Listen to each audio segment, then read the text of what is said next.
So there we go. All right.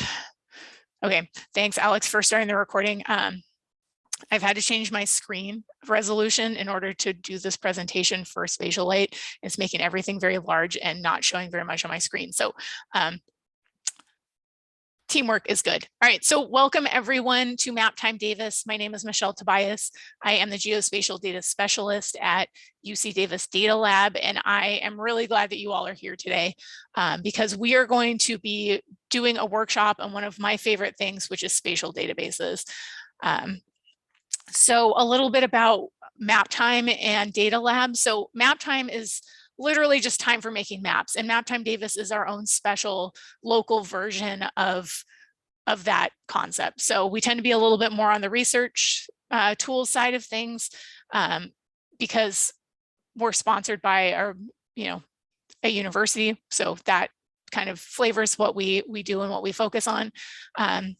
So one of the things that makes this entire thing possible for Maptime Davis is our work with UC Davis Data Lab. So Data Lab is a unit on campus that helps folks on campus, staff, faculty, students with all of their data needs. So everything from data collection through analysis, workflow planning, programming, that kind of stuff. We have workshops like Maptime Davis and other research and learning clusters, and also Data Lab produces its own workshops as well. This is a workshop that is actually cross-listed with Maptime Davis and with the general Data Lab workshops. And they provide us with the tools that we need to make these kinds of workshop series possible.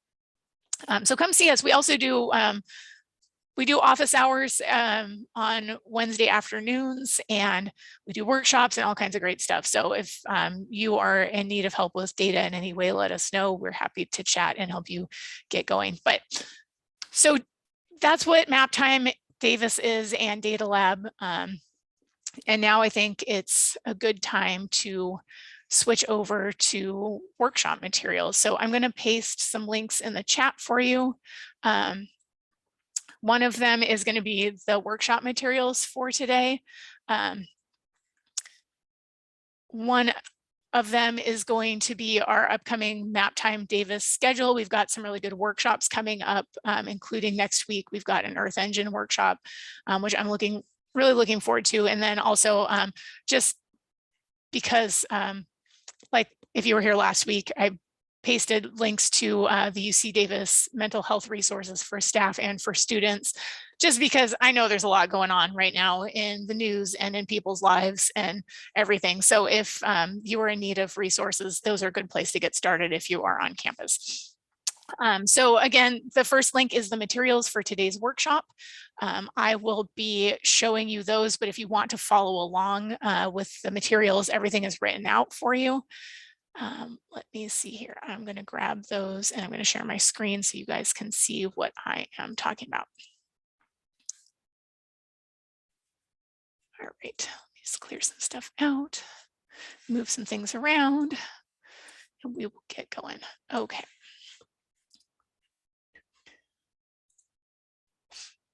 All right, so I did mention that earlier I changed the resolution of my screen because the tools that we're going to be working with today are very small.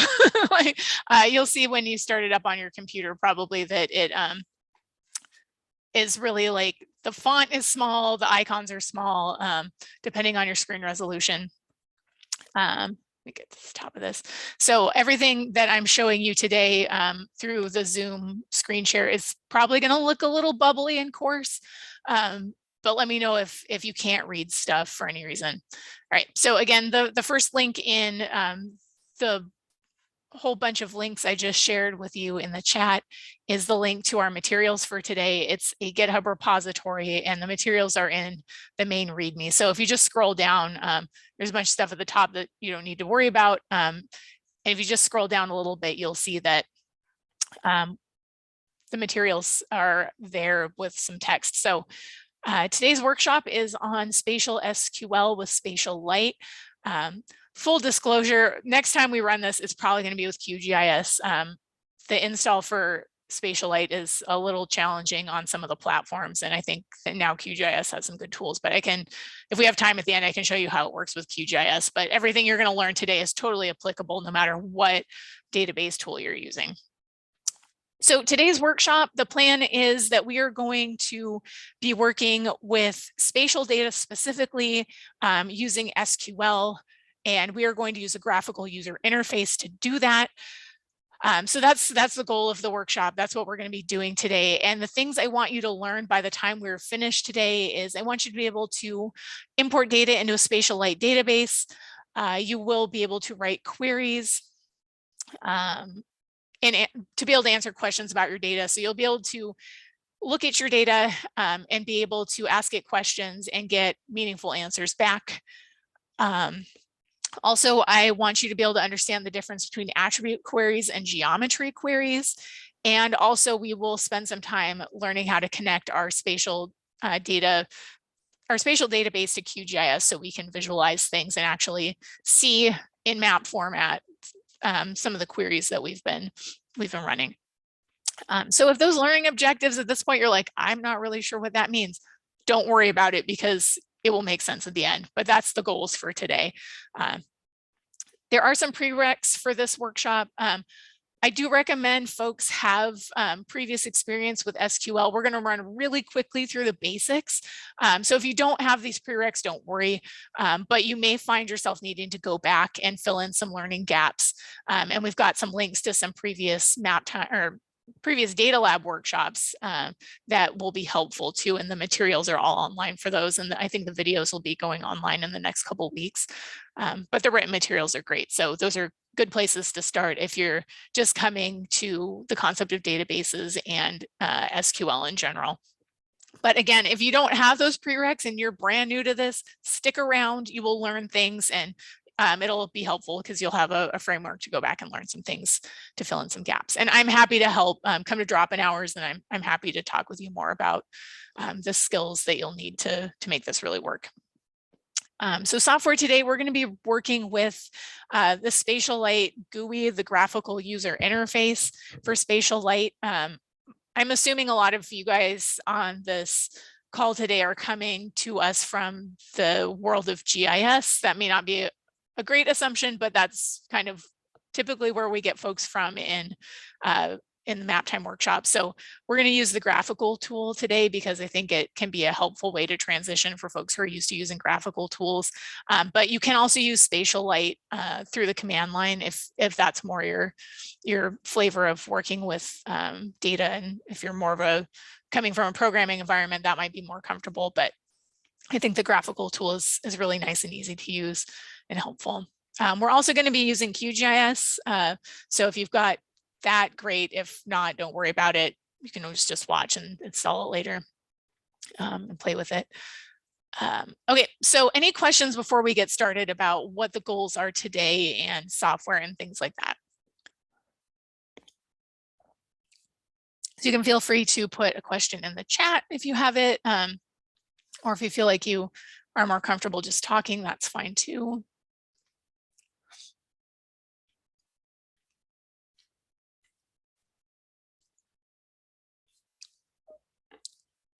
All right, I'm not seeing any questions, but if you have them, go ahead and put them there, and then our helpers will help us, will help me know that you have questions, and then we'll answer them. Okay, so we're going to do a little bit of concept work first. I think it's good to know what we're doing. We'll spend some time talking about concepts, and then we'll get into the hands-on portion of the workshop. So this is a database workshop, but what is a database? That may sound a little scary. Oh, I'm seeing a question pop up. All right, so I'll let Alex and Naomi answer the question about installing QGIS. All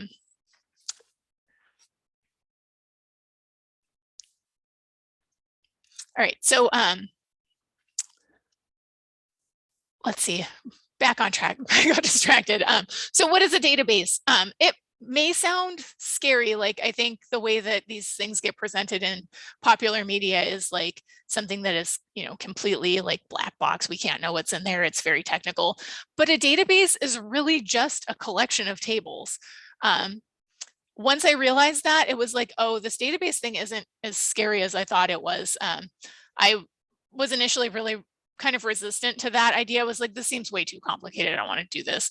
But it turned out to be really helpful in my career. And I actually really like databases and SQL now. I think it's a really nice way to work with data.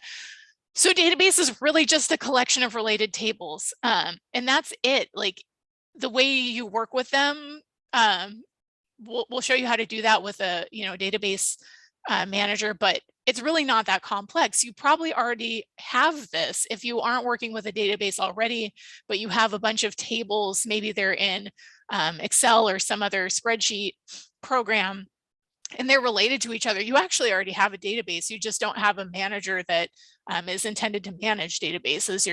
And if you're managing in Excel, great, but you're going to find out that SQL, I think, is a little bit easier to deal with than some of the ways that people work with spreadsheets to work around not having access to a database tool.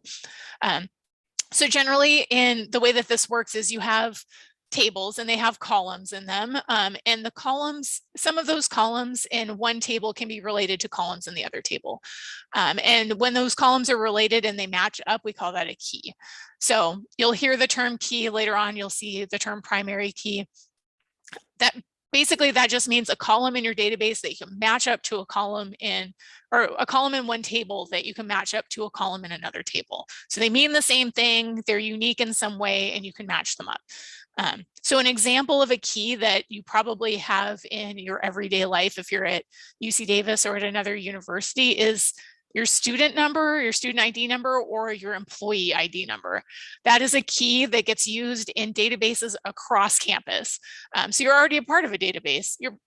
If you're an employee, you're a part of many databases, but a lot of times that employee ID number is what's used as your identifier, and it matches information up in all of the tables that are in places across campus.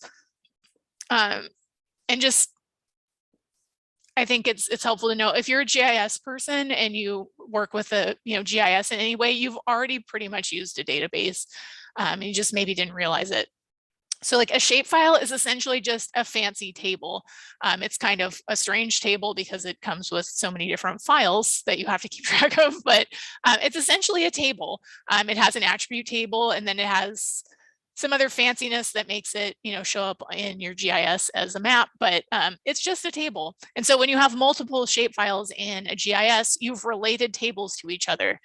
In that case, it happens to be related by spatial location, but it could also be related by columns in your attribute table as well. So basically, I just want to tell you that databases aren't scary, and you've already done this and you didn't realize it. So if anyone is out there thinking like, geez, I think databases might be really hard, it is going to be challenging. It's definitely a new thing to learn, but it's something you've actually already done, and you've got a good starting point as a person who works with GIS or someone who works with tabular data in general.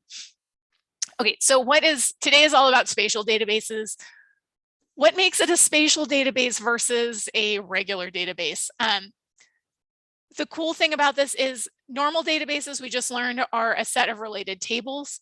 A spatial database is basically the same thing, except one or more of the tables has spatial information in it that we call a geometry. So it has a special column that tells us information about where the items in the table are located.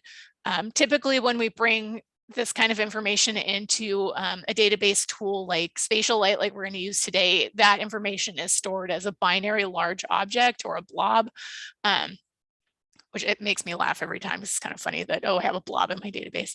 But that geometry information is going to allow us to relate our tables. They may have nothing else in common, but a spatial location. So that's kind of the cool thing about a spatial database, is that things can be related both potentially by tabular information, but also by location. So that's what makes a spatial database, is essentially just having an extra column that contains our location information. So I'm going to show you a database diagram here, and I can fit some of this on the screen with, let me try make this a little smaller. There we go. We can fit a little bit more on here. So this is just a typical way to represent a database. Each of the little squares here represents a table. So I have a table that is called city, and that city table has information like the FIPS code, which is a numeric code that represents geographic entities. So it could be, in this case, it's city, but you can also have FIPS codes for things like counties and states and things like that. So my city table has that FIPS code. It also has a name column. It has a county column. It has a column that contains what state the city's in. And then it also has that magic geometry column, which is sometimes shortened to geom, depending on how your table's set up. So it could be called anything, but those are typical names for it. And then also in my database, I have two other tables. I have a Census 2020 table that has the FIPS code for the city. I can see that the lines that connect the two tables tell me that those two columns are keys, so they match up to each other. And I have information about that city, like income, household size, level of education, and maybe the population. And then I also have a table in here for looks like climate data from 2010 to 2020. And I have, again, the FIPS code for that city matches up with my city table. And then I have information about climate information like temperature and precipitation and some other things. So this is just a way to visually represent how our tables are related. So this isn't a real database that I'm showing you, but it's a plausible one. I could easily make this if I needed to. And it's a nice way if I needed to display, for example, maybe I wanted to make a map by city of population or percent of people who have a high school diploma. I could do that now that I have my tabular data here with my census records, and then I have that matched up to my spatial table that has my city polygon. So just an example of how things can work out, how we can use the spatial information in conjunction with tabular data in a spatial database, and kind of combine all those things. And if all this is still murky, that's cool, because we're going to do some hands-on stuff in a minute that's going to help, I think, cement some of the things that I'm talking about right now. So we talked about what is a database, what is a spatial database, and then I promised you're going to learn something called Spatial SQL. Well, what the heck is Spatial SQL? So SQL stands for Structured Query Language, and it's a programming language that is specifically tailored to working with databases. So it's really good at asking questions of tables and getting information back. It's also good for joining information between tables and doing processes on tabular data. So Spatial SQL and SQL in general does not do visualizations. That's why we're going to connect it up with Qgis, and also you can connect this up with a programming language like R and import data from your database and do visualizations there. Not going to make graphs today. We are, however, going to learn how to work with SQL to query our tables and get information out that we then could use in visualizations and other things. So in my quest to prove to you that SQL and databases are not hard, you've already done this if you have written an attribute query in something like ArcGIS or Qgis. You might have asked your attribute table to only show you records from your city table that have the county of YOLO. And those of you who are GIS people who do graphical GIS tools are probably like, yeah, I filled out that form many, many times. It's kind of annoying and I muddle through it and it takes forever. But there's an easier way. In SQL, I just have to write select star, so star means everything, from city, which is my city table, where county equals YOLO. And then just gives me a list. I can remember a select statement. When I'm writing in R, I can never remember things like for loops. I always have to go look up that syntax, but I can remember a select statement. So it makes it really quick. So I just type that out and away we go and I get the information I need. You can also do things like spatial joints. So if you have spatial information in, for example, I've got a query here that I've written about an imaginary table that has business information. You can think of it as like a point data set where I have locations of businesses and I want to know which businesses are inside of city boundaries or outside. I can do a select statement where I ask my database to give me all the records from my business table, my city table, where they intersect. You could go through and do a spatial join in a graphical GIS tool for sure, but this is a lot quicker. I mean, honestly, I'd have to remember, like, look up the SD intersect syntax and make sure I had them in the right order and stuff like that, but it's still pretty quick. And if you've already got the data in the database, it's a really nice, quick way to work with your data. So I'm kind of already leaning into this question about why should you want to learn spatial databases and work with spatial SQL. And it's, I see Alex put the comment that's repeatable with code. Yes. So if you need to do this over and over again, or you need to update your tables, you get new information, you need to run the query again, you can have the code and just run it and not have to walk through each step of the graphical interface every time you need to do it. So it's automatable, which is nice. Sorry, I have a gnat buzzing around my head. I tried to ignore him for a really long time, but he got really close. Okay, so why should you learn databases in spatial SQL?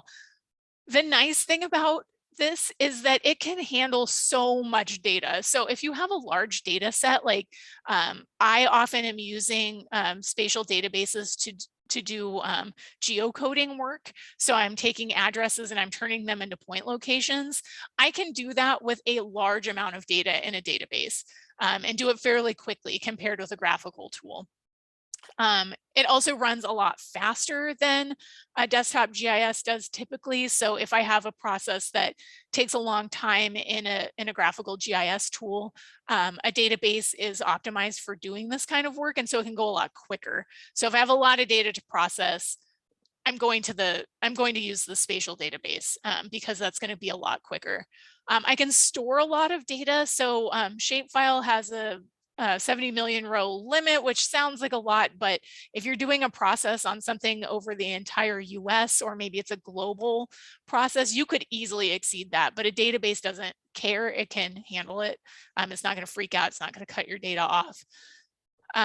Also, for data management, having one database is so much easier to manage. You're going to see today your spatial SQL table that you make, or database that you make, is one file versus keeping track of, let's say you've got 10 shapefiles. So you've got 10 files times however many files the shapefile comes with, and now you've got a data management nightmare. The database is just one file. Everything is inside of it. Easy peasy. You only have to keep track of one thing. Also, you can write queries instead of making new files. So if you work in a graphical GIS program, you're probably used to making intermediate data steps, like, okay, I need to make a buffer. So I save the buffer. Now I use the buffer to do the intersect and then save the export of that. And so you end up with a lot of intermediate files. You don't need to do that in a database, because you can, if you need to save a view, you can do that. It lives inside the database, so no extra files. Or you can just write nested queries, and I'm going to show you that today. And so you can avoid making intermediate data products and having to keep track of all of that. So those are just some of the ways that I really like databases for doing spatial data processing. The thing that I found most challenging, though, so I just have a section in here acknowledging this. If you come from a graphical GIS world and you're used to seeing things and having interfaces, and you're not a programmer, making the shift can be challenging. And this was the hardest part for me, because I was learning databases and learning to program in R about the same time in my career. So I really struggled with not being able to see what I'm doing. But if you have some patience with yourself, I'll show you some ways where you can see the output of your queries and it starts to feel a little bit more comfortable. So I just say, if you're coming from a graphical background, just have patience with yourself, and once you see the power of this, I think you'll get used to it, and it'll be okay. I really do love databases, and I do love graphical GIS tools as well. So you can live in both worlds. But I just want to acknowledge that if you're coming from a graphical place, this might feel a little bit challenging and be a little bit more confusing if you're not used to programming. But just have patience, and I will fully support you in your journey. Okay, so before we get to the hands-on tutorial, we're going to work with SpatiaLite today, but there are many other databases that you can do spatial SQL with. And the process that we're going to go through today will be similar between all of these different tools, and the SQL that we're running is almost almost 100% likely to work on pretty much any tool. There may be some tweaks, but we're doing some pretty basic stuff, so all of it should be available. So you can use things like Oracle and MySQL and SQL Server. We're going to use SpatiaLite today, like I said. My favorite, honestly, is Postgres with a PostGIS extension, but there are others too. The reason we're not using Postgres in particular is just because, even though it's my favorite, it can be a real challenge to install on different systems. So we wanted a tool that was going to be a lighter weight. Unfortunately, SpatiaLite has gotten a little bit more complicated than it used to be to install. So we may switch. QGIS has a really good database tool as well. So at some point in the future, we may switch over to using that for this workshop. But for today, we're using SpatiaLite. It's a really nice tool. It's lightweight. It doesn't require installation. So for those of you on maybe a government computer that's locked down, you don't have to worry about getting IT involved to put this on your computer. So it's that's nice as well. All right, so any questions before we jump into the hands-on part about the concepts or why you want to use a database? Anyone need more convincing that this isn't maybe as scary as it seems to get started?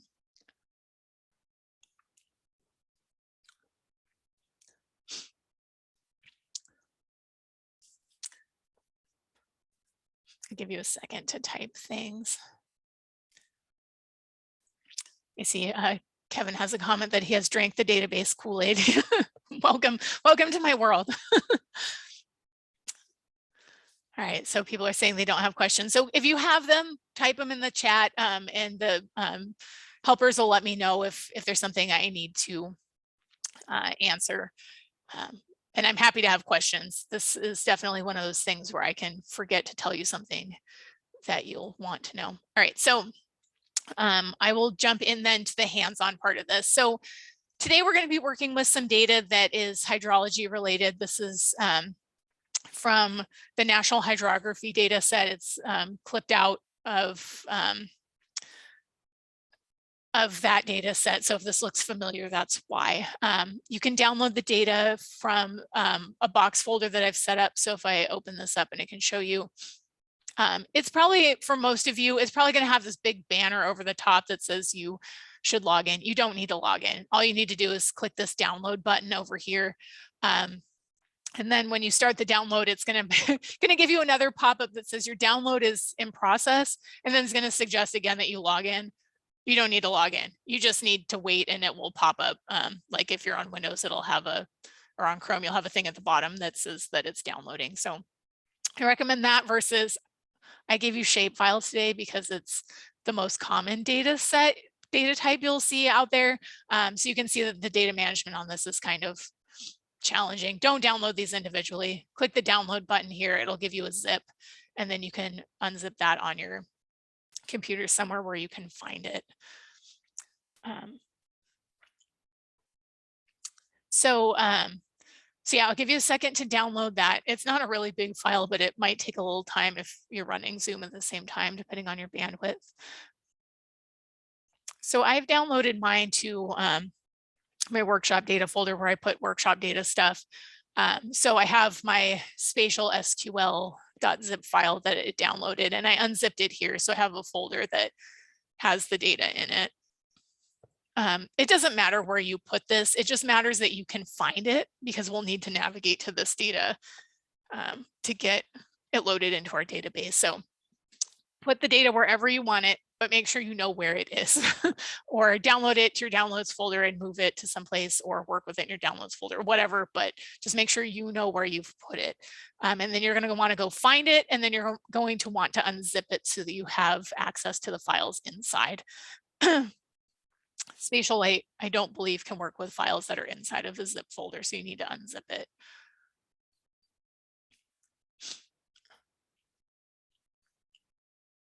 All right. So thanks, Alex, for putting the links and things like that in the chat for folks. So how about if you have access to your participant tools down at the bottom of your Zoom screen, if you're ready to go, go ahead and give me a green check mark. And if you need a little bit more time to get things, go ahead and click the little red X button so that I can see who is ready to go.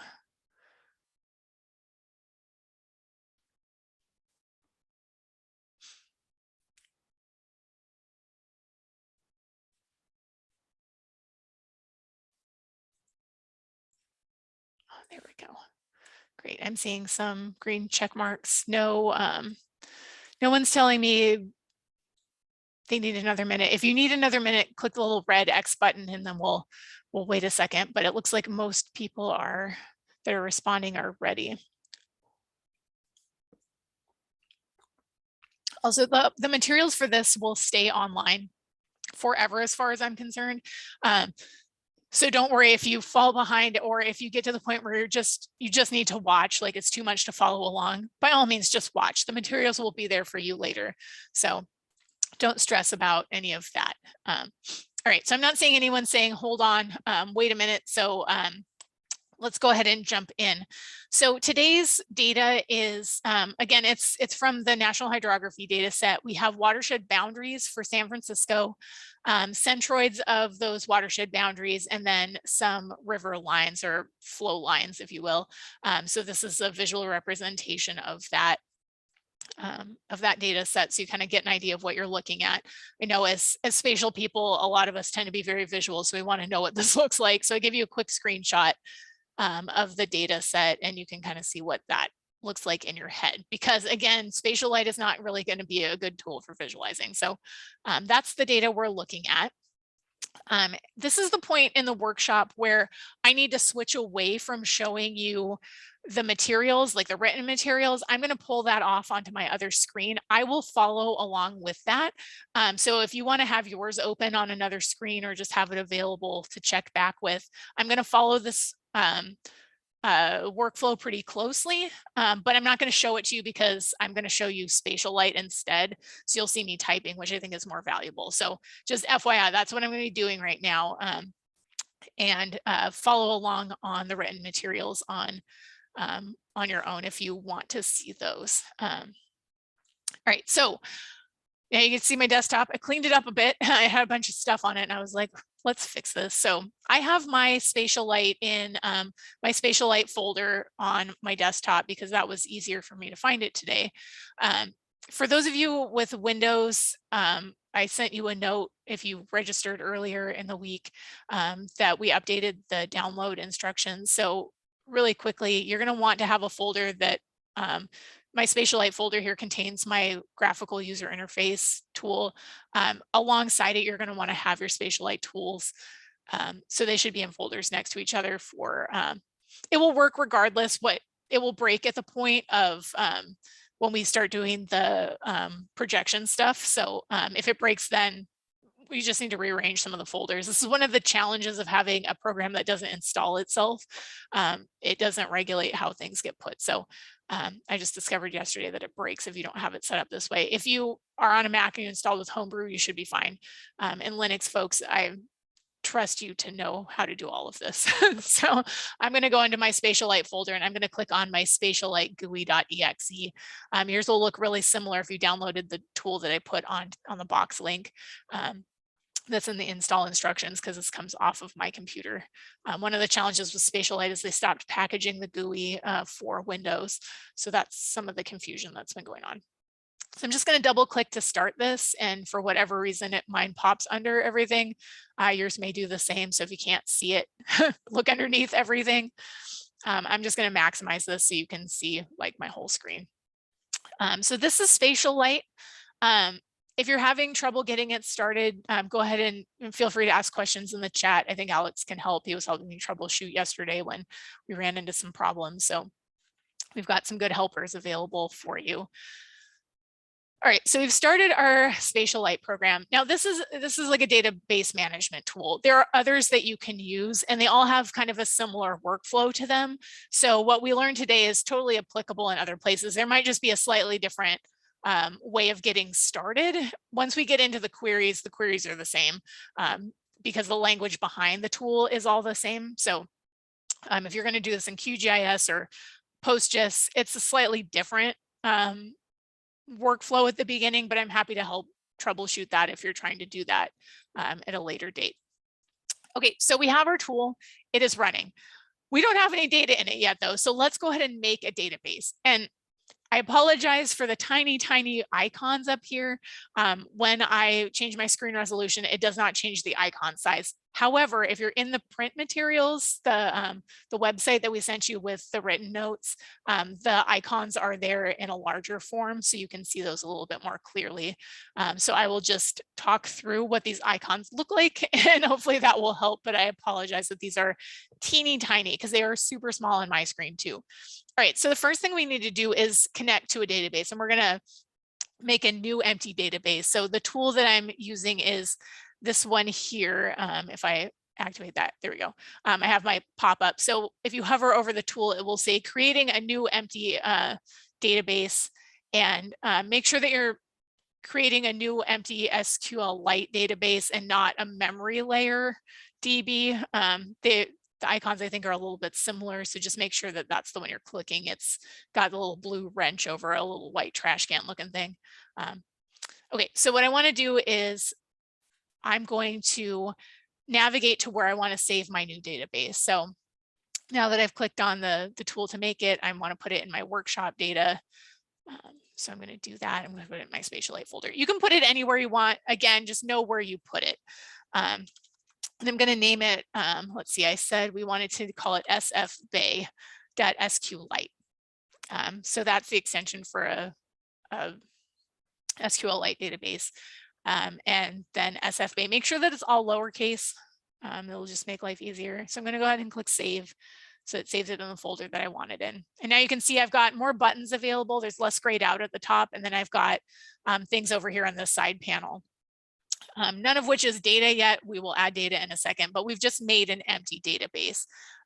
So my definition doesn't quite hold water because I said a database is a collection of tables, but we're about to remedy that.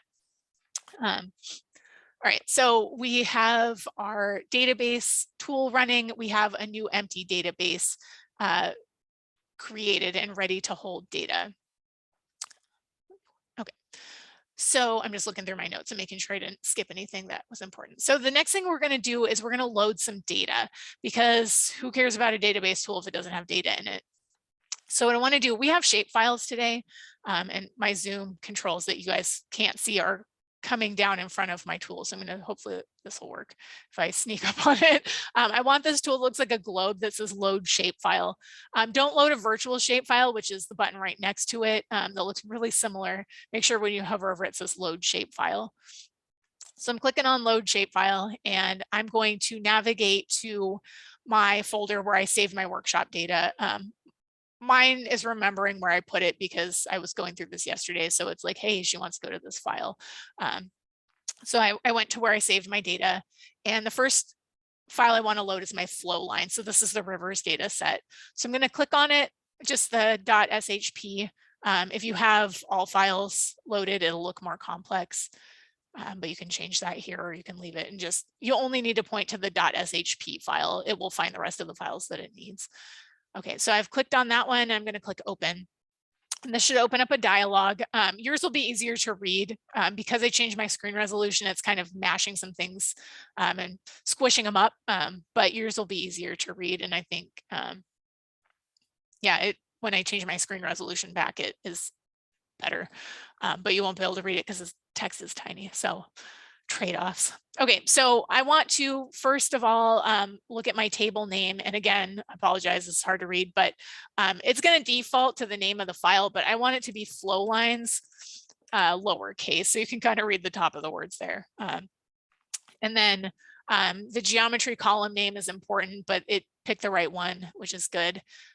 For my SRID, this SRID is the projection information. So we want to give it the EPSG code or the SRID for the projection that our data is in. So we need to know what it is. It's not what we want it to be, it's what it currently is. So it defaults to 0, but I want to use 3310, which is California Albers, because that's what our data is actually in, and that's in your workshop notes.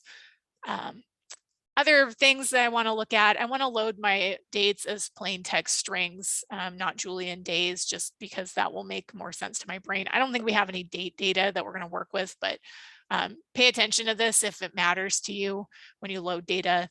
Another thing is I want to make sure my column names are converted to lowercase. This is just convention with SQL tables that all of your column names are lowercase. So you can decide not to have it changed, but you'll see that it looks nicer and it will be less confusing about what's a function versus a column name if your column names are lowercase. But it's up to you. If you're really committed and you really want, they could all be uppercase, they could all be whatever they currently are, and don't change them. It doesn't really matter. It will all still work. See, geometry type, I'm going to let it be automatic. So it's going to read that from the file and know that our flow lines are lines. And then primary key column, I'm going to let it make one automatically. And so it's going to make an incremented ID column. It's going to be called PKUID. So it's primary key. And the nice thing about that is it makes sure that we have a primary key, which is something that is unique to this particular table. So we don't, it'll just, in terms of database land, it'll make our lives easier if we have this. We can still have other keys in the data set too, but we want it to make its own primary key. So I'm going to go ahead and click OK because we filled out everything we need on this. And then you will see once it loads it, it says, okay, I've inserted all of these rows into our table of flow lines from our shapefile. Okay, great, that's good. And then if I look over here on the left-hand side, you can see my user data now has flow lines in it. And if I click the plus button next to it, it'll show me all of the columns that are in my flow lines table. We'll take a look more at that later, but just so you know, like you did a thing and it's there and it worked. So that's great. I'm seeing some questions in the chat. I'm going to assume my helpers are on that. Let me know if you need my input in any way.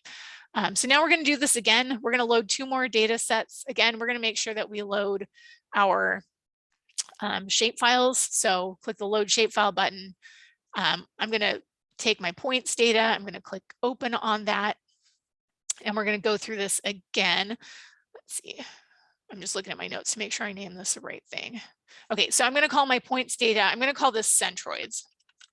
So these are the centroids of our watersheds. Again, my SRID is 3310. And I'm going to load my dates as plain text, and then everything else, the default is what we want. So I'm going to go ahead and click OK. Okay, it loaded 6 things, which is good. I've added centroids to my list of data over here. And now I'm going to add one more shapefile. So now you're going to be a pro at loading shapefiles into your database. Now I'm going to do my watershed boundaries, this last one, and click open. And then I want to call this one, I believe, watersheds. Yeah. So my table name here is just watersheds. And my SRID is 3310, just like the others. I'm going to retype that because I think I hit a weird key and I can't see it in the way that this interface is. Again, strings, plain text for my dates, and everything else looks good. Okay, we got 6 watersheds in there. Okay, so now I have my centroids, my flow lines, and my watersheds all loaded into my data set. And I'm seeing that folks are getting things cleared up in the chat, so that's great. Thank you for your help, helpers. This is why we have a team that actually teaches workshops. You see one person teaching, but there's literally 3 people behind the scenes helping you guys as learners. So I appreciate their help. All right. So we just made a database, guys. Are you not excited? We have a group of tables that is related to each other, and it is inside of a database. And this is super cool. Now we're going to learn to do things with it. So a quick tour of our interface now. This panel, as you've seen over here on the left side, has information about what is available in our data set. In this case, we're mostly going to be concerned with this user data column today. In this white box here up at the top is where we're going to type our queries. We have some options for running data over here. This execute SQL statement is the one we're going to use the most. And then down here at the bottom in this currently gray section is where our results are going to show up. So either we're going to have results returned as a table, or it might just be a message that says, I did the query, which might sound a little bit weird, but there's sometimes where we want to make a new table. And so it won't give us any tabular data. It will just say, I made the table. So we're going to see all of that today. All right, so the first thing we're going to do is we're going to warm up a bit with some non-spatial queries. So again, this is the section where we're going to go really quickly. We're going to write some select statements and just refresh your memory. If you don't have a lot of experience, or if you have no experience with regular non-spatial SQL, there's a whole world of queries that we're not going to touch today. And I highly recommend going back and looking at the materials from the previous data lab workshops. But again, today, it's no big deal. Sit back and watch if you're new, and this won't be, you just might have a lot of questions at the end, which is great. Come talk to me in office hours and we'll get those sorted out. So the first thing I like to do, literally the very first query I always write is a select statement that just asks for all the data in one of the tables so that I know I've loaded stuff right. And also that way we start with a success. And if I can't write this query, then we know we've got to be more patient with ourselves. All right, so the first thing I'm going to do is write select. So this is a select statement. So what I'm saying is, hey, database, go get some information for me. And what I want to do is say select star, and star means everything in the table. So it's just going to turn up all the columns and all of the data, unless I tell it otherwise. And then from. And now after from, I want to tell it what table to go get information from. So I want to do flow lines. I'm going to end with a semicolon.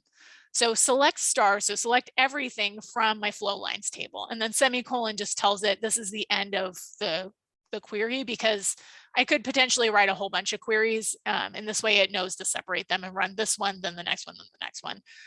So now I'm going to go ahead and run this and see what we get.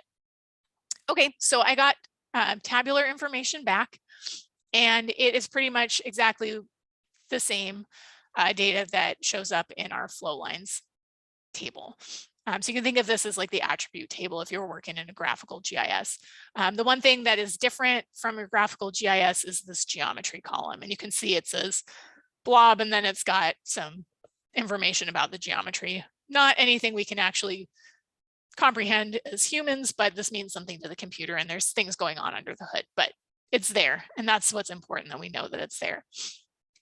Okay, so the other thing to note about when we're writing queries is that reserved words like select and from, we typically write those in all caps. That's why I wanted you to put your table names in lowercase so that they stand out a little bit better. So I see Alex is noting that the bigger the SZ information here is, the more complex the geometry, which makes sense. So back to our query up here. So words like select and from are reserved words. So you wouldn't want to name your table either of those kinds of things, because that would just confuse the database a lot. So we write those in all caps. If I write them in lowercase, the database doesn't care. It will still run. So if you want to be lazy, it's fine, but I'm going to try to be good as we do the workshop so you can see what this could look like. So it's really easy to tell the difference between reserved words and then things like column names and tables. Okay, so we did our first query, which is super cool. And I literally do this every time I start up the database. I just select star from some table just to make sure that the database is connected and that the data is there. And it just makes me happy to have a success to get started. So there's that. So we can make this query a little bit more complex, like just looking at what's there is great, but maybe we want some more information. So I want to add a where clause. And this is a where that's not spatial in any way. This is a where, like a conditional where. So at the end, right before my semicolon, I'm going to add some more things. In this case, I'm going to add a where because I want to add a condition. And I want to look for the columns or the rows that have F type in their F type column, the number 460. So this is a specific type of line. So these are natural rivers instead of, the database contains things like canals and ditches and irrigation waterways and things like that. So F type 460 is specifically rivers. So I'm going to go ahead and run that, and you'll see that we get a smaller data set returned. It looks really similar because we asked for all the columns. That's what star means, remember. But these are only, you'll see F type is only 460 if we scroll down. So these are all natural rivers in the San Francisco Bay general watershed. Okay, so this is cool. Now we can limit our data set very similarly to how you would do this with an attribute query in a graphical GIS tool. Okay, so now maybe this is great, but having all of these, you know, we can see that we have so many rows returned, but that's not maybe what we want. Instead, maybe we want to find out how many of these there are. So we can use a function called count. So I'm going to get rid of my star. I don't want to have it return everything now. I only want specific information. So I'm going to use this function count. If you're familiar with other programming languages like R or Python, similar idea where you have a function name and then you put some parameters in parentheses. In this case, for count, I want it to tell me what is the count of the ID number. So that PKUID is the ID number that we let the computer generate. So it's just an incrementing ID, but I know that that is unique. So that is important to me. I'm going to count the number of those. I'm going to run that. And now you can see it's telling me I've got almost 15,000 lines that are natural rivers in the San Francisco Bay watershed. So now we're starting to actually pull information out of here. We have this tabular data. It's got a bunch of stuff in there, but now we can start summarizing that data and start getting information out of it in a way that's pretty straightforward. Just typing a few words into the interface, we can pull this out pretty quickly without having to do a whole bunch of intermediate data steps and summarizing and things like that. So now what I want to do is, now that we've gotten the count, the number of rivers that we have, I want to refine this a little bit more and pull out some more information. So what I want to do is I want to have it tell me the F type column. It's really hard to type and talk at the same time. So I'm going to have it return now 2 columns. I'm going to have F type and I'm going to have the count. I want it to be from our flow lines table, just like before.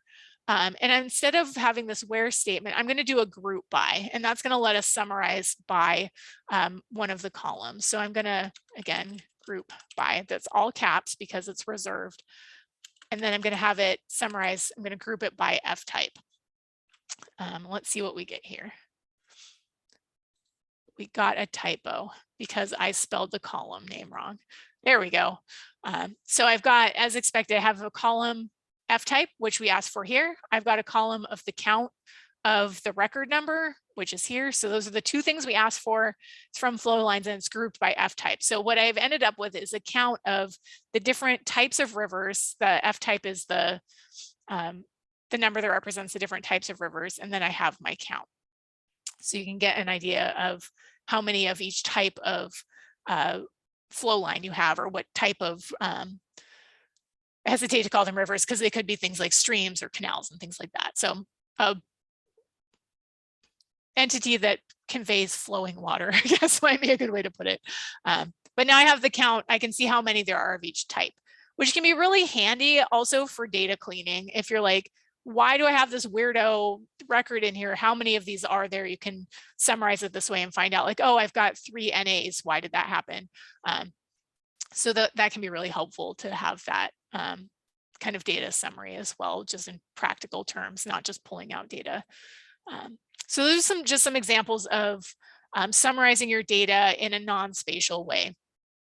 So now we're going to get into the spatial data queries. And again, the non-spatial queries, there are tons of different things you can do with the non-spatial, just the tabular data with SQL. But again, that's a whole nother workshop. So review those materials from the previous workshops to get a better idea of what you can do with just the tabular data and things like that. So we're going to jump into the spatial stuff now, because that's the focus of our workshop. We're still going to be using a lot of select statements, but we're going to be working a lot with that geometry column that we saw in our data when we just looked at the whole table itself. So we're going to start by viewing our geometry. So I'm just going to clear this query out so we can start from scratch.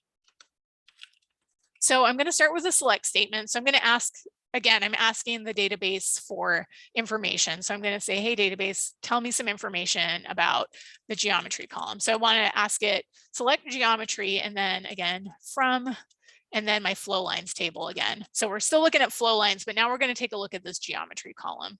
Just going to run this. And so this is similar to like what we did earlier. We selected everything, but now we're just looking at the geometry column. And again, this information is not super helpful as a human. I'm like, This doesn't make a lot of sense to me. Not super helpful, except that I can see that it's there. If I need to scan really quickly and see if something was empty, or if there's something weird going on, I could do that. But I might want to actually look at what this geometry information is. And so I can translate this into text with a function called st_as text. And you'll notice that a lot of the functions we're going to use that are spatial, that work on the geometry column, start with st, and they also have this capitalization where they'll capitalize st and then kind of camel case the name of the function after it. So that sort of breaks with tradition, but it can be really helpful because it's sort of the way that the spatial functions work. So I'm going to run this, and what this does is it changes the st_as text function, in spite of being hard to say, actually turns this geometry information, the blob, into information that I can actually maybe understand a little bit better. So it tells me that each of these is a line string, which we knew because we know that it's linear data. But in case we needed to check, we can see that. And then also gives me coordinates. And these coordinates, they may look funny because they're in meters from the baseline for our projection, because remember, we're using California Albers. So these aren't lat longs. These are actually the coordinates in the coordinate reference system that we're using. But now, so we can actually see what this looks like. And that's kind of comforting to know that it's there and we can actually see it. All right, so that's just a little bit of understanding what's going on with the geometry column itself, because again, the geometry column is the star of our show here as people who work with spatial data. So any spatial process is probably going to involve the geometry column in some way. We don't often actually need to look at it, but it's kind of nice to see in a workshop what's going on. So let's get into some queries that you might actually need. So I'm just going to start from scratch again. I'm going to have another select statement. Your fingers by the end of this are going to type select automatically.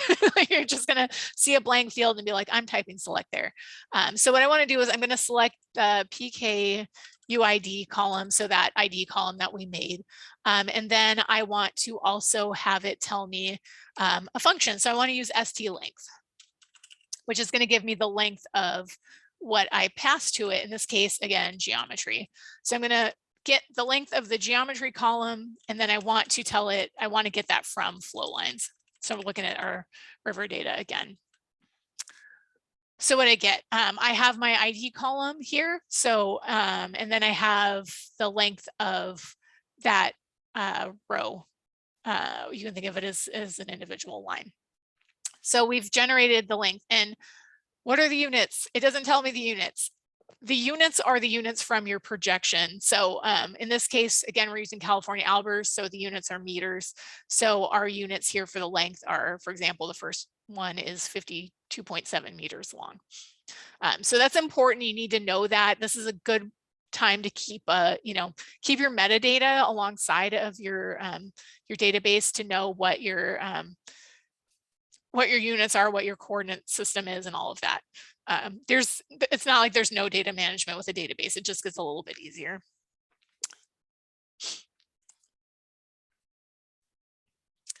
So I see a question, is it the length of the flow line / river? Yes, so it's the length of the geometry of each of the rows. So you can think of that as an individual line segment. So if you were to click on it in QGIS, for example, it might, have a little bit of a curve to it. But yeah, so this is the length of each of the river segments that's represented by the different rows. So question, how do we know what the units of the length is measured in? So again, that comes from the projected coordinate system. So these are in meters because our data is in California Albers, and that's the units for California Albers. So these are very good questions. And yeah, so you would want to know that if you're, putting these kinds of queries into the database. It doesn't do you any good to know that the answer is 52 if you don't know 52 what's. So you definitely want to keep that in mind. Is it a coincidence that it has 500 flow lines? So it is, that's a good question.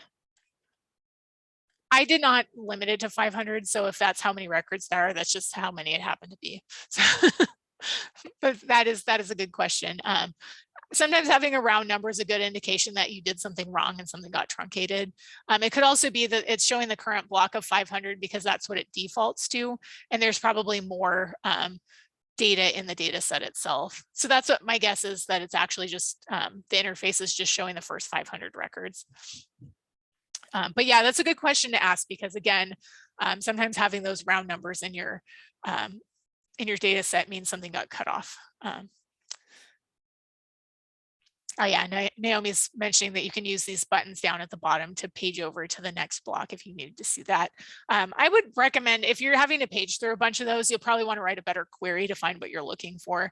But sometimes paging through is just the easier, quick way to do it. All right, so we found our length, and that is helpful. But maybe we want to, again, maybe we want to sum up our lengths and we want to group it by the F code so we can find out what, like what is the sum total length of each of our types of rivers. So I'm going to start over with our query just because the next one is different enough that I think it's worth just rewriting it. So again, select, because we want to select things, we're asking for a return.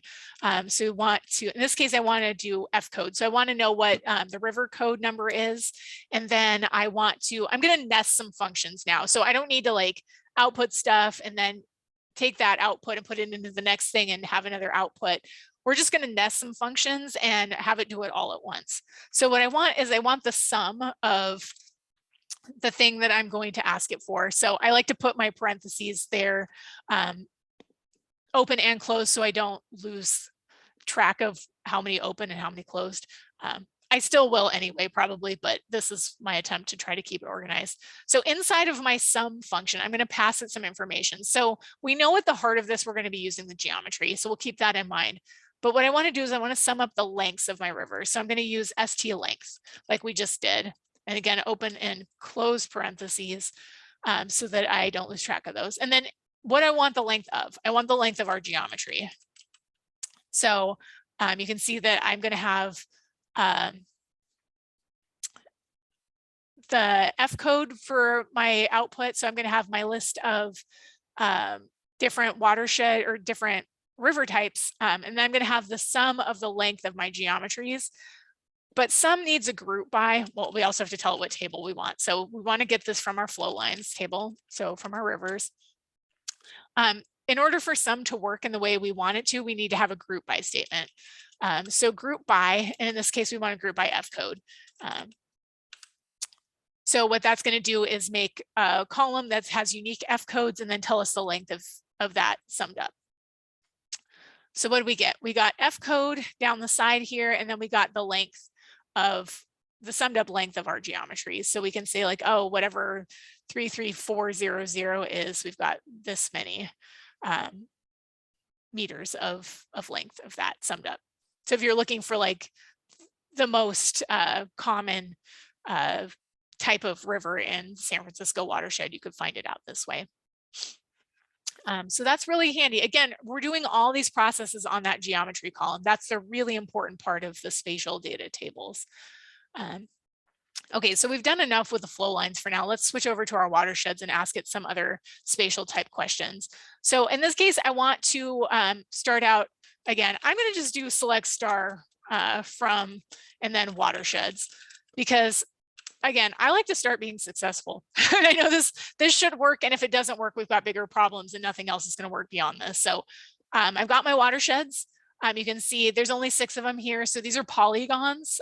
They are the outlines of the watersheds for different subbasins within the San Francisco Bay watershed. And we've got things like the name of the watershed. These shape, length, shape, area things that show up in data sets, I ignore because I don't know when it was created. I don't know under what coordinate system. So I don't even know what this means. So we're just going to ignore that. And then we've got our friend, the geometry column here over on the side, which we expect to be there and we're going to need. So I'm glad that that is there. So if I wanted to find out information about the area of each of these watersheds, what I want to do is instead of having select star, so instead of selecting everything, I can do, let's see, let's have it return the name column, because there's a lot of stuff in here I don't need. So let's just limit it to the name column. And then we're going to ask it for the area. So I'm going to use the st area function. And what I want to put in there, you guessed it, we're going to put in the geometry column. So we're going to get the area of the geometry column, and we're also going to get the name returned. Okay, so now we can see that our we've got our area, we've got our name, and again, our units are the units from our coordinate system, which is from California Albers. So this is starting to look like, you know, pretty useful information that we can pull out. Now, one of the things that I don't like about the return on this is like the column name here, st area, parentheses geometry, is not super user friendly. And if I was going to end up outputting this table and sending it to someone as like a CSV or something they were going to open in Excel or put in a presentation, I don't like that column name. Like, can we clean this up? I don't really want to have to open it in Excel and then like export it, open it in Excel, fix it, save it, all that. We don't need to, because we can use something called an alias. So after my st area, what I can do is tell it what name do I want it to have on the in the column name. And I can do that with as. So this reserved word as will switch it if I put area instead. So I have st area with geometry as area. What's going to happen is this column name is going to say area instead. Bingo. Okay, that looks nicer. Now nobody sees under the hood. They don't know I did this function. They didn't know that I, in the previous query, like nested a whole bunch of stuff. I can just alias it and it just tells them the information they need.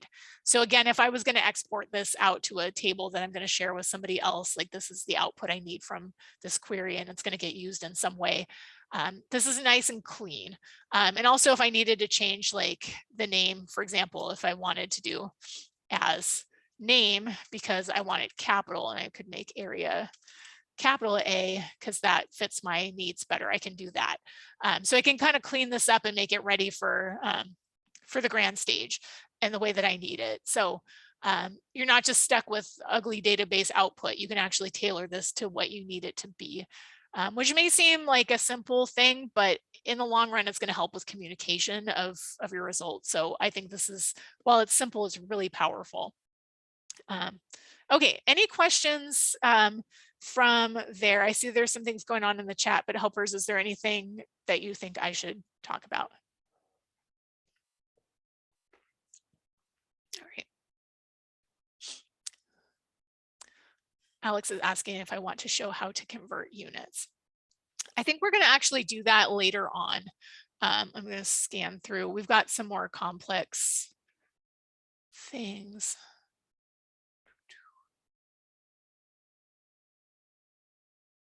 Where did it go? Maybe that's the other workshop.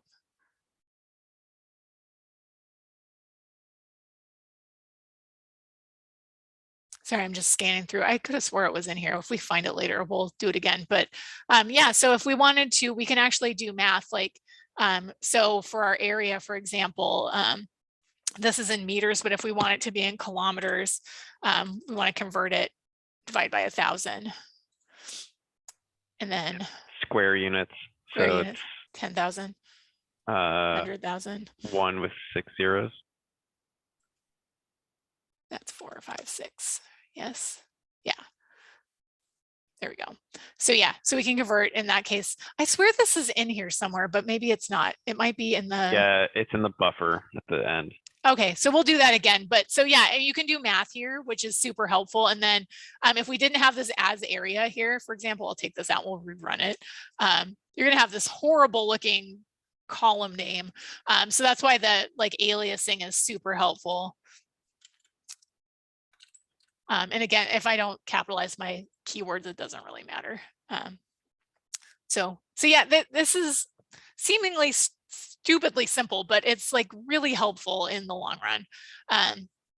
Okay, so next up, I want to show you projections, because it wouldn't be a spatial anything if we didn't talk about the dreaded projection, right? And Spatial SQL in general handles projections. which is good because a lot of times we do need to convert between different things. And the way that spatial databases handle tables and converting between coordinate reference systems can be a little bit funky, like not intuitive. So I think it's good to show. I will say for folks who install this for the first time, especially Windows users, this is where I expect, if your install is not precisely the way it should be, this is where I expect it to break. This is where it broke for me yesterday when I was running through the workshop and had to do some fixing. So don't be scared if it breaks. We'll help you fix it as best we can. But essentially, what matters is that you have your, I'm in the wrong spot. We can talk about this after the workshop, but basically you have to have things in the right place in the right folders for it to find the database that has your proj library, which is again why I think we're going to rewrite this later for a different tool, just because there's enough little gotchas in this setup with SpatiaLite that it might be worth doing. But anyway, so don't panic if it breaks, just sit back and watch and we'll help you troubleshoot as we go. Okay, so projections. Now that I've told you things might break while we do this, that sets it up even to be more scary. And I know people don't like projections because they hurt your brain, but we're gonna do it anyway because I think it's important. Okay, so how do we check our projection?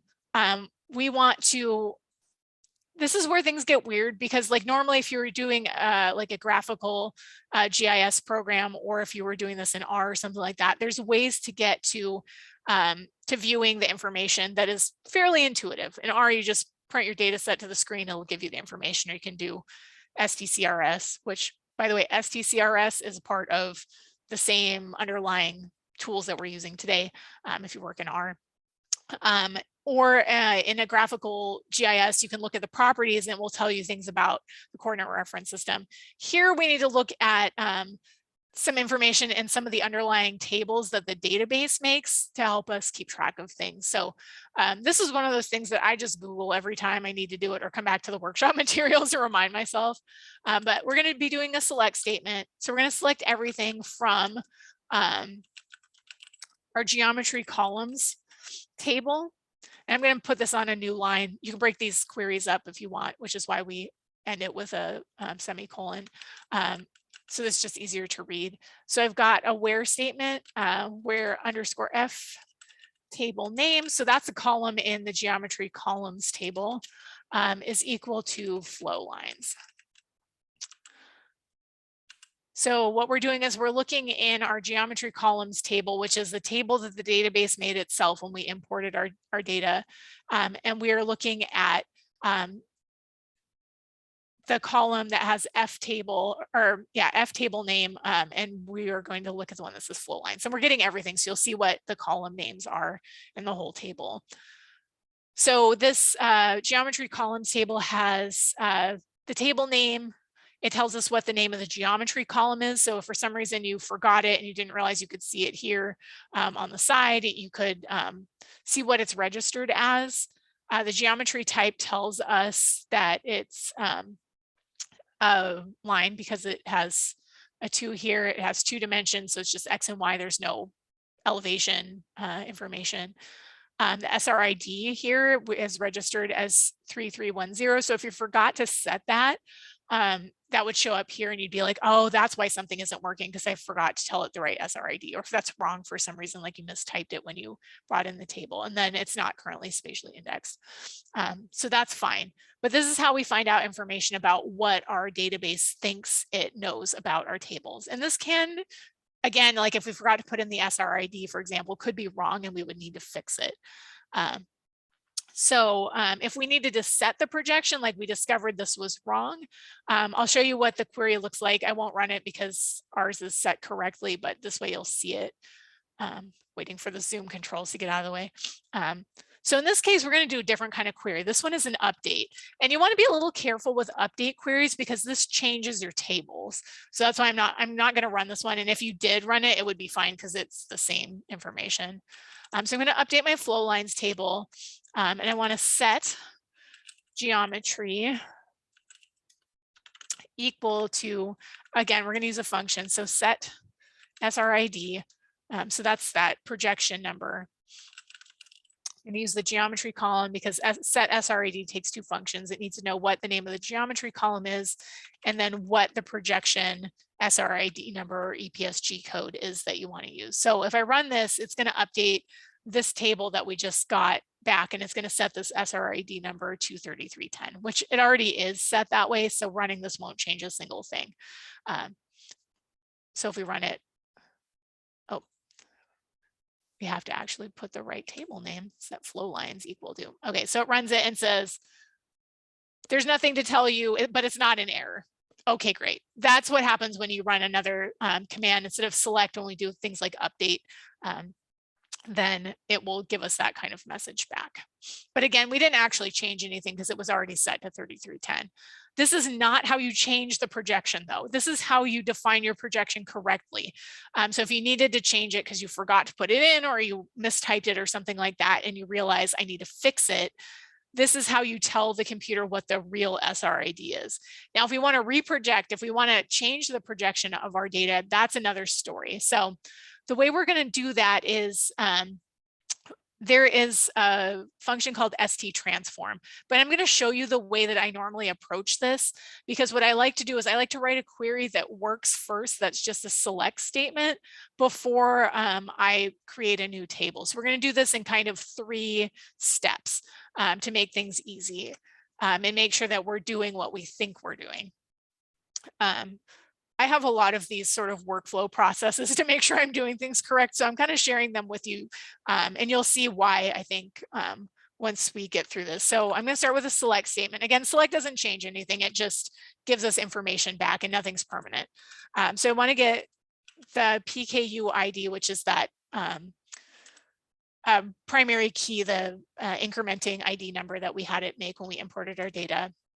So I'm going to get that ID number. I'm going to get the HUC8 column, which is the watershed number. We're going to get the name, and I want to get the geometry tree. And then I want to get all that information from our watersheds table. Okay, so this is just a query. We're going to run this, and it gives us some information back. Okay, I've got my ID, I've got my HUC8 ID number, I've got my name, I've got my geometry. Okay, good. So this table looks good.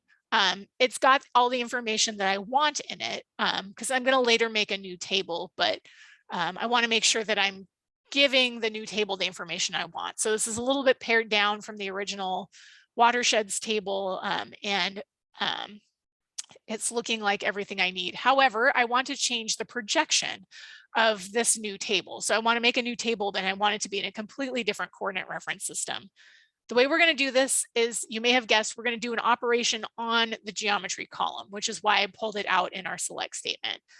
So in this case, we're going to use ST_transform. And then we're going to wrap that around our geometry column. And then our ST_transform needs the geometry column, but it also needs one more argument. So comma, and then the SRID for our new coordinate system. So the one we're going to use is it's the UTM zone 10 north. And so the number for that is 26910. And this information is in your reader materials too. So if you need to grab that from there, it's there. Oh, it's giving me an error. This is the thing I was hoping it wasn't going to do.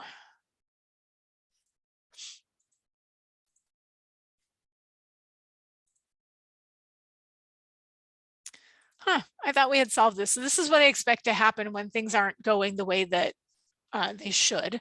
So some people are saying it works for them, which is good. And it worked yesterday with this exact same setup. So I'm not entirely sure what's going on, but I know that it has to do with the way that I've set up my tool. So I think what we'll do is we'll walk through the rest of the queries and I'll show you how this works. But we won't be able to actually run it on my computer because it's something funky is going on. And this is why I think the next time we're going to use a different tool, just because the Windows setup is not working. Okay, Naomi says it's working for her. Do you want, yeah, if you want to share screen, I'll stop and you can share it and we can walk through it instead on yours.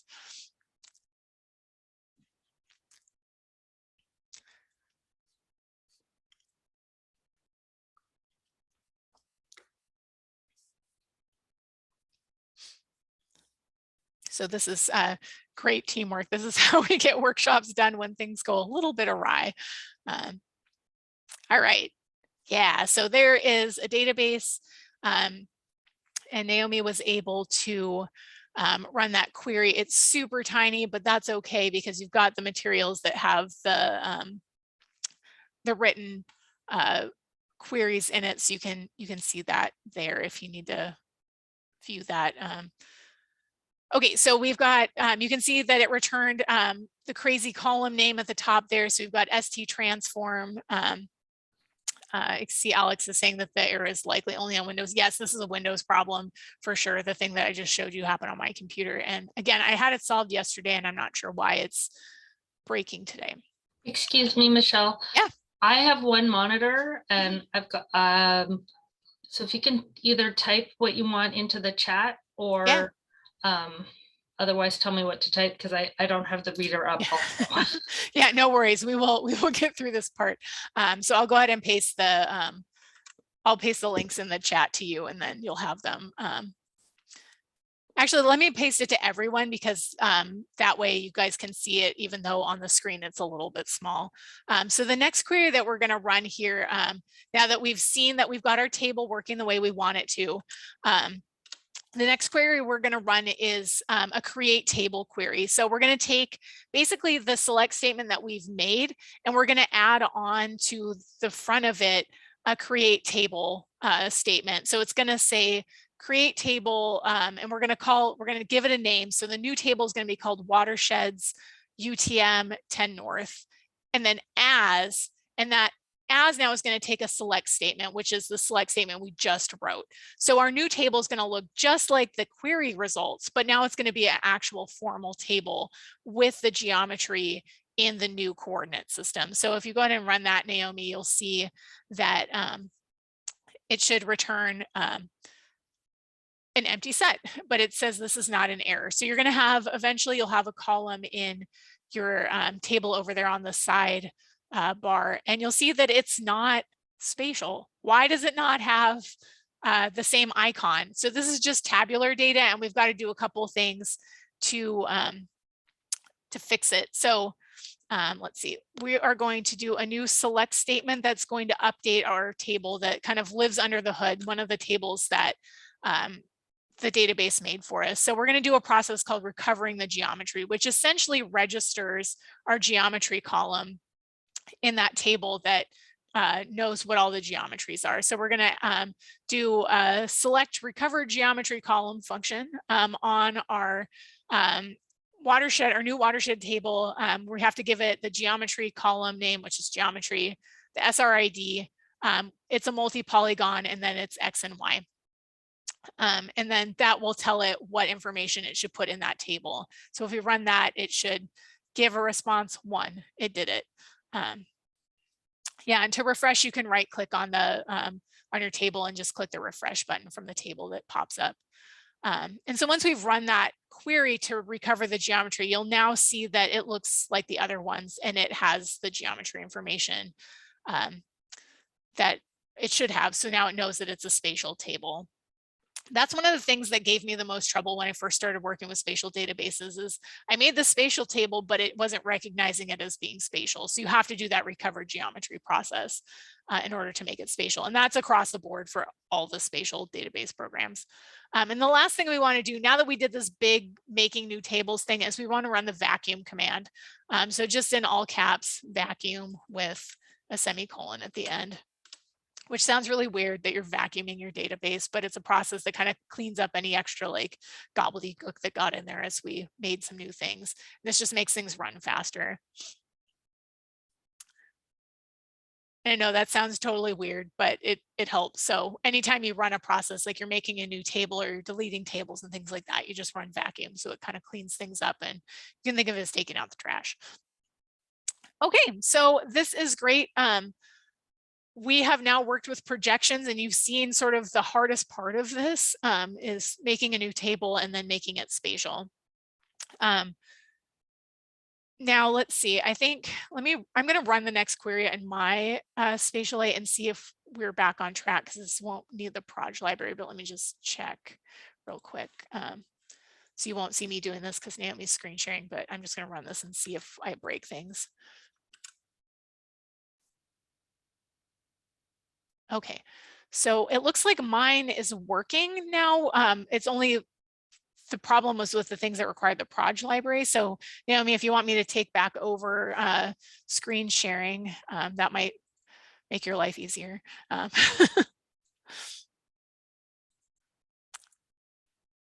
right. So you can see I just ran this query in the next section, but let me just go ahead and paste it. It'll be a little bit quicker. So I'm pasting out of the workshop materials. See, Alex, you've raised your hand. Is there something you would like me to address? Oh, it was asked that you go over what the recovery function does again. Yeah, so the recover geometry column function that we just saw that Naomi shared on her screen is a way to register the geometry column in your new table, which I don't have because I couldn't run it, but it makes the table spatial. It makes the database recognize that column as a spatial table and have the geometry column that actually contains geometries versus just being a column that contained anything, whatever it is. So it registers it in the table of spatial information so that it can function as a geometry and not just a regular old column, which I know probably sounds a little bit wacky. So should you run it with the create table function? Yeah, if you're going to create tables, anytime you create a table and it has spatial information in it and the database doesn't recognize it immediately as a spatial table, you should run that function.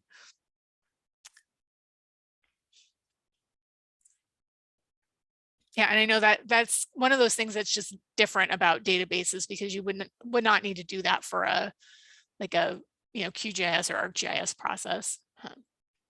It would automatically recognize it.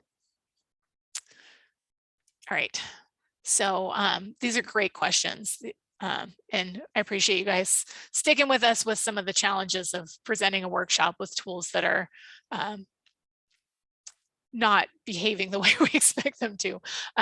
Okay, so let's jump into spatial join. So a spatial join is a situation where we are trying to find things that overlap. So we don't care about what's in the tables. What we care about is, in this case, the query that I've pasted into my interface is I want to find out where my geometries for my watersheds overlap with my geometries for my flow line. So basically I want to find out which watershed contains which rivers.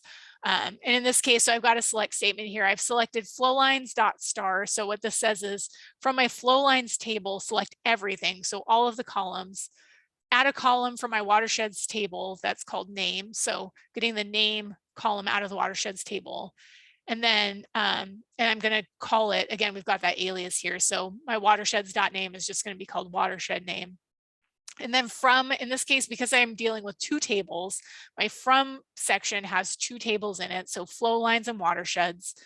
And then I have my where statement. So my conditional, I'm saying only give me the results where ST contains my geometry for my watersheds and my geometry for my flow line. So basically where these two overlap is where I want to get this information. So I'm going to run this. I know this one should work because it ran just now. And so what did I get? I get all of my flow line information. And then if I scroll over to the side, I've got my watershed name. So for each of my flow lines, so each of my rivers now contains a column that has the watershed information. So now I know each of these line segments, what watershed it's in. So that can be really helpful depending on, what kind of information you're trying to get out of this. But this is an example of taking two data sets that don't necessarily have information in common, except for their location, and using that location information to take information from one table and put it into the other. So in your, general graphical GIS, this is called a spatial join.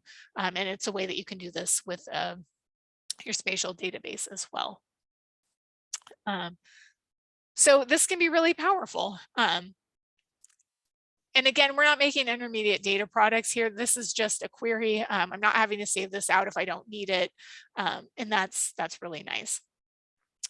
So that is how to do a spatial join. You can think of probably, a bunch of different spatial joins you could do with the data that we've got in the workshop, but we'll move on to the next thing, which is, so question, is this a one-to-many join? Yes. So we've got each of our flow lines gets one watershed name, but we can use the watershed name over and over again. And so there's a bunch of different join types. I highly recommend, there are some really good diagrams out there for understanding different kinds of joins. And I would recommend Googling for that because they can be really helpful, and especially for those of us who are very visual, explaining the different types of joins. But again, the types of joins is one of the things you get in the intro database workshops. So I'd recommend checking out some of those and get more information about that. So what I want to talk about next is the concept of a view versus a table. So we've been making queries, which are ephemeral. They go away as soon as we do the next query. And we've made we made a table. Well, Naomi made you a table because, yeah, challenges. So we've made tables, we've done ephemeral queries, but what if we wanted to have something that was in between? So we can have something called a view, which is like a query that looks like a table, but it can automatically update itself. Basically, it runs every time you start the database and creates itself. And so we can do this very similarly to the way that we made select statements and the way that we made a new table, but then we have the view instead. So this can be a way to solve the problem of having to create an intermediate data product. So a view doesn't save the data again. It is essentially like a permanent query. And that can be really helpful in terms of keeping your database size down, but also giving you information that you need. And views are really good if you have a database that's going to update frequently and you just need to like process some of the data. So I'm going to paste our query in from our workshop materials, this first one in the views versus table section. And this is a select statement that's just going to, again, we're going to make a table and make sure that it shows what we want, and then we'll make it into a view. So I'm selecting everything from my flow lines table and then my watershed name. So this is similar to the query we just did. So we're getting our flow lines and our watershed information, and we're only going to get the ones that intersect. So we've got where our flow lines intersect our watersheds. And then we're specifically we're going to add another conditional here where the F type has to be 460. So that is our natural rivers. And our watershed name has to be Tamales Drake Bay. So we're going to go ahead and run that and see what we get. So this table looks good. You can see our watershed name is only the Tamales Drake one. And we can see we've got some returns, and also our F type is only 460 because we put that condition on it.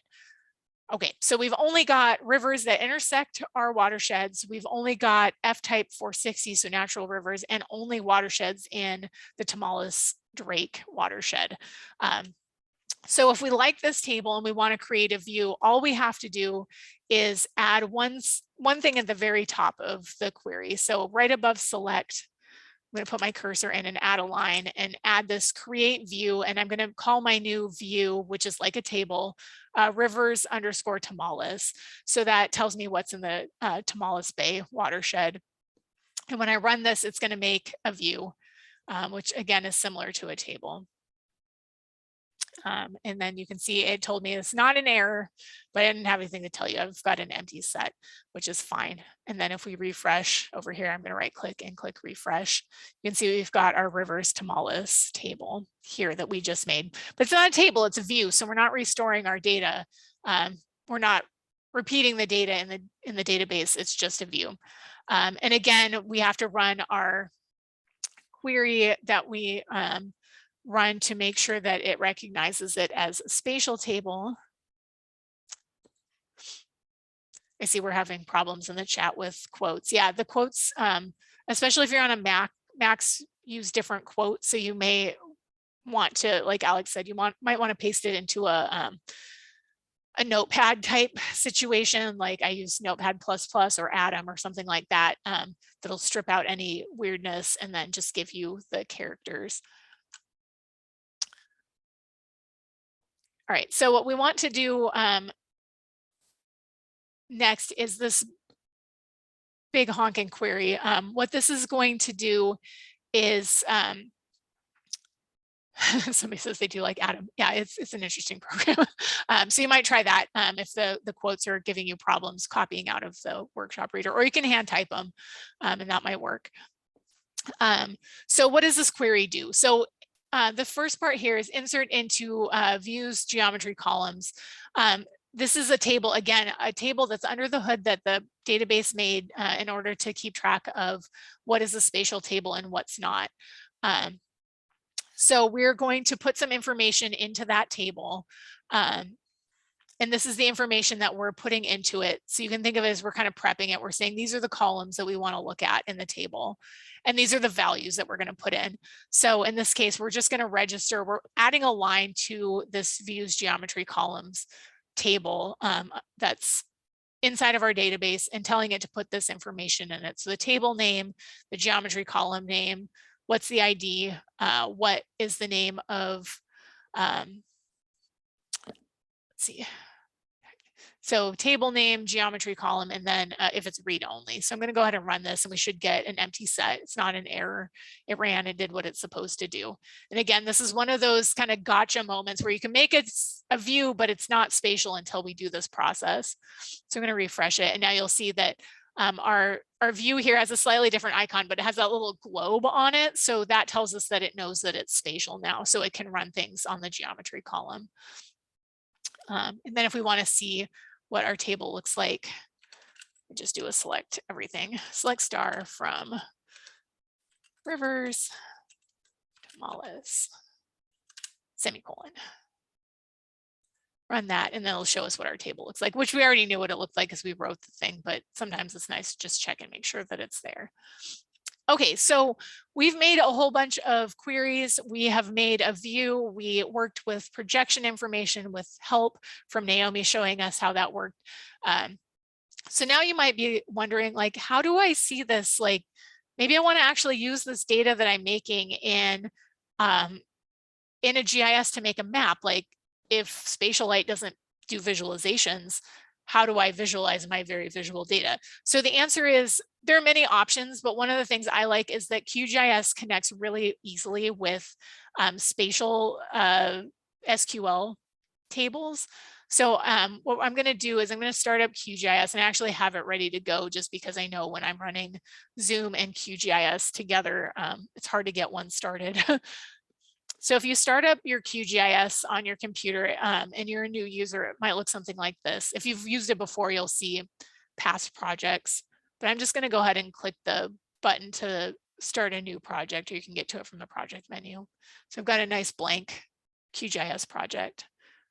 I'm just going to adjust this since my screen is a little bit funky with the zooming going on. And what I want to do to be able to connect to my SQLite database is I'm just going to make this bigger so you can see up here in the browser. If you've closed your browser because you didn't think it was useful, I've got instructions in the workshop materials for how to get it back. I never used to use it until suddenly I needed it. Now I have it open all the time. And this is the default. So if you're new, you've got this going.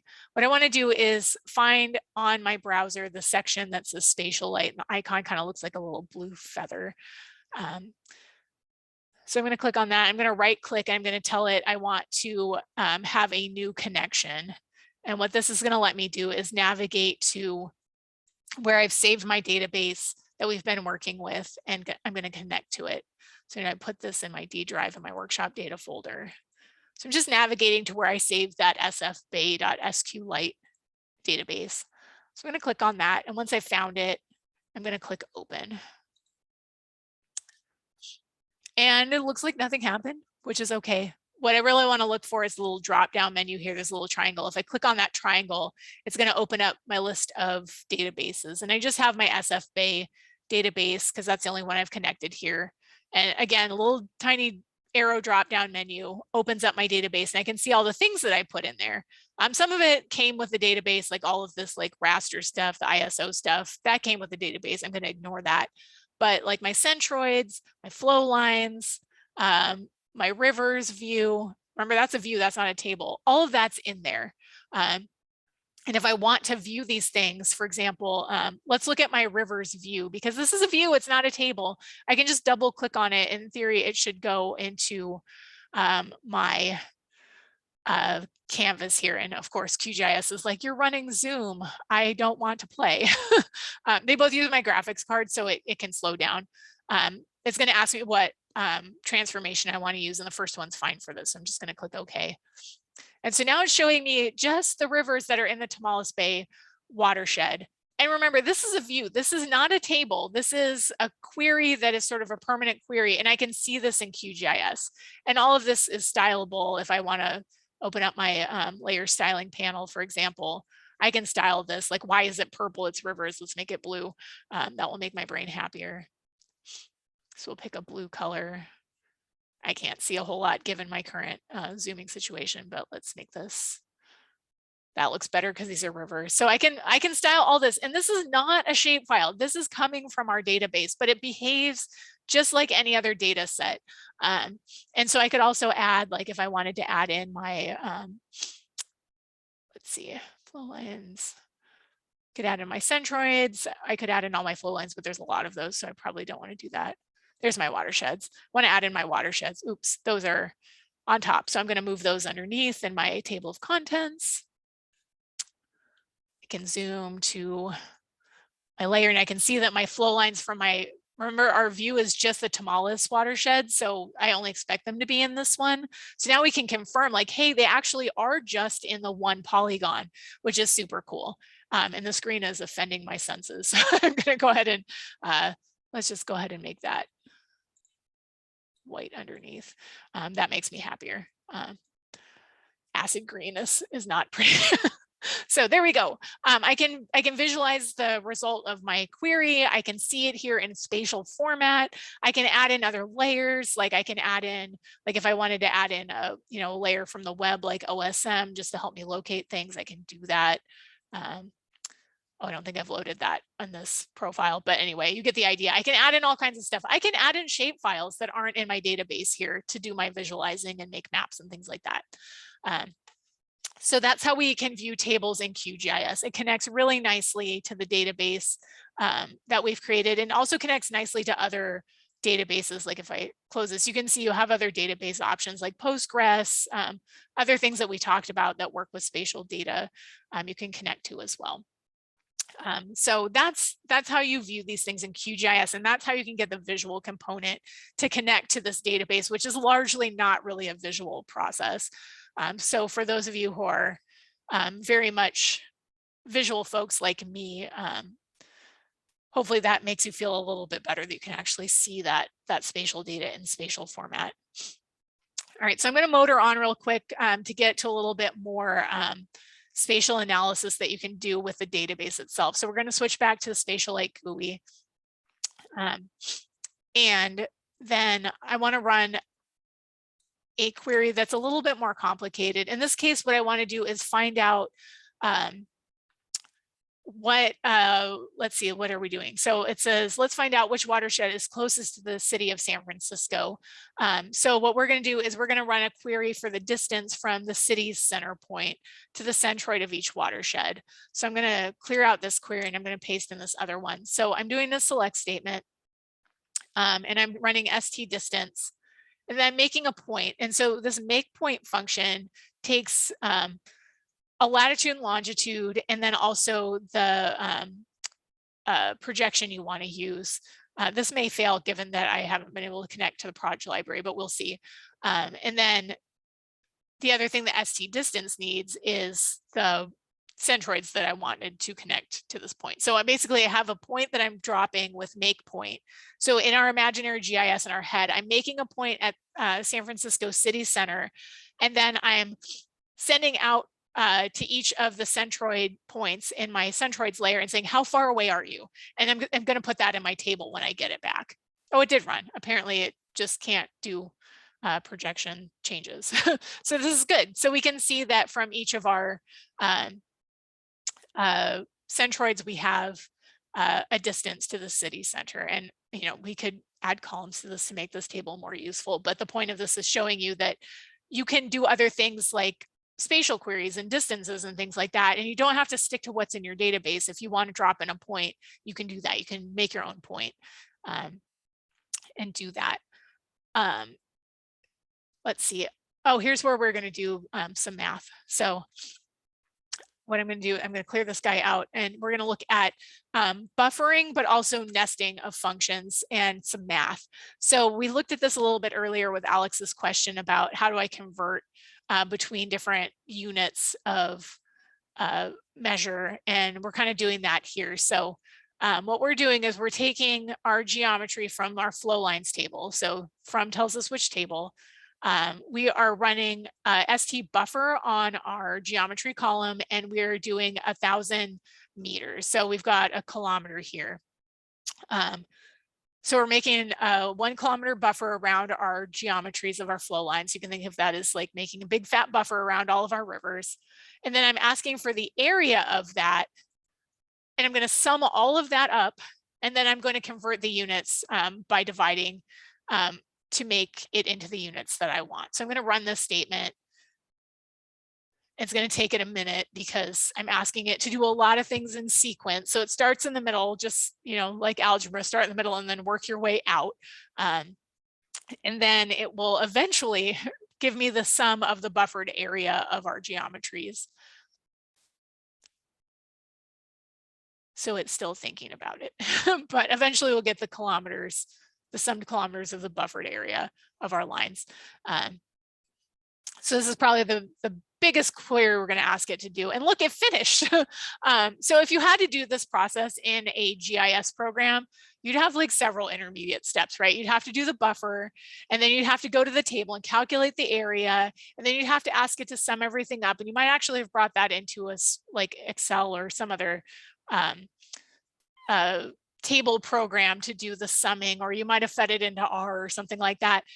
But why, when we can do it with one big fat query in a database and get the information that we want? And again, like the column name here, we could alias this and make it something prettier. But the point of this query was just to show you that you can do all of these steps in one query and not have to write out a whole bunch of intermediate products to get what you want. And so you can play with this. You could make this more complex. We could put a you know, group by on this and have it report out by watershed, for example, things like that. But we're not going to do that given that we're just about out of time. But we did get through all of the workshop material, and we handled some pretty crazy problems with our database and teamwork to show everyone what it should look like. So thank you, team, and thank you everyone for joining today. Do we have any questions that we should answer here? I can also, if we don't have questions that we want to put on the recording, I can turn off the recording and we can chat afterwards too. So hopefully the plan today was to show you a little bit about, you know, get your feet wet with spatial databases, convince you that you want to try having a database, whether it's spatial or not, and that databases really can solve a lot of problems that you might have with data processing. So question is, where is the history of the command stored? That is a really good question. It's not. So what I actually end up doing is when I'm working in a spatial database or regular database situation, I actually keep a text file open with the commands that I'm running, the queries that I'm getting, if I need to save that. So you can also write up if you wanted to have like a script that it ran, that's why we have the semicolons at the end of the queries, is so that it knows that this line constitutes one query, or if I needed to write it on two, like this itself, the first line isn't a whole query, it ends with a semicolon. So I can write up a bunch of queries and I can put them all into my interface and just say run and it'll do them all. But if they don't, if they're not sequential, if they don't record something in the database itself, like if it's just a bunch of select statements, it's gone. So that's a good question about storing commands. It's not going to store them. Once I run the next query, it's gone. But you can write scripts against this. You can run this in command line too. So if you wrote up like a bunch of SQL that needed to run in sequence, you could run that file and have it work through all that. And that's actually how you make a geocoder for in PostGIS, for example. Okay, so somebody's asking, does it matter what order you organize your data in? I'm not, Wesley, if you could give a little bit more context on that. So it doesn't really matter what order you load the data in. Like when we loaded up our shape files, I could do that in any order and it doesn't matter.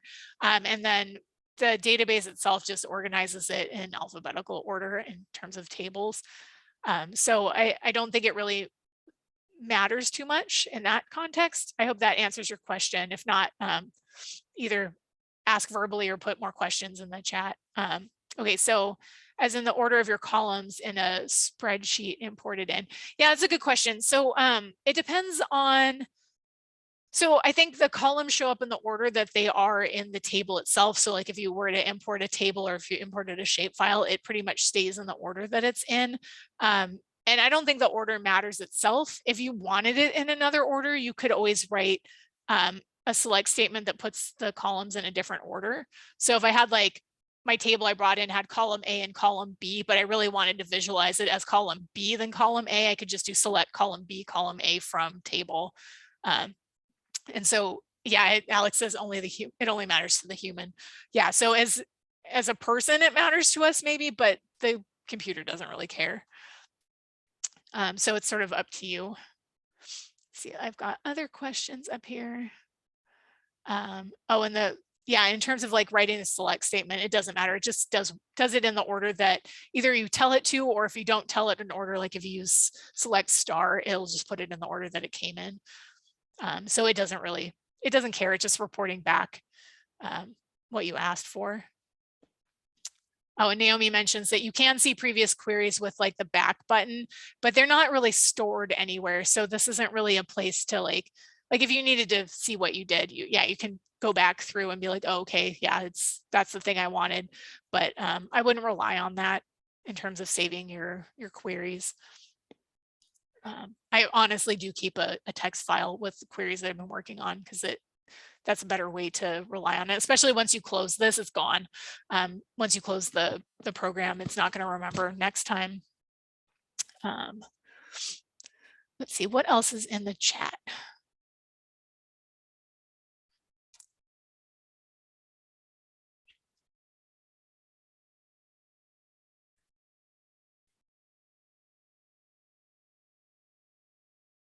Okay, someone's asking about connecting SpatiaLite databases to ArcGIS.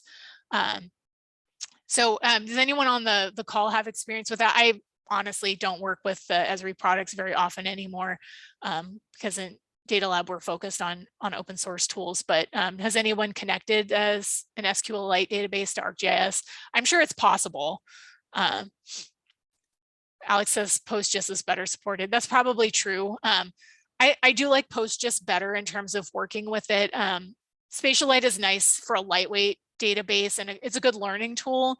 But if you get into like really heavy duty data stuff, I would recommend PostGIS instead. And it definitely will connect with Esri tools as well.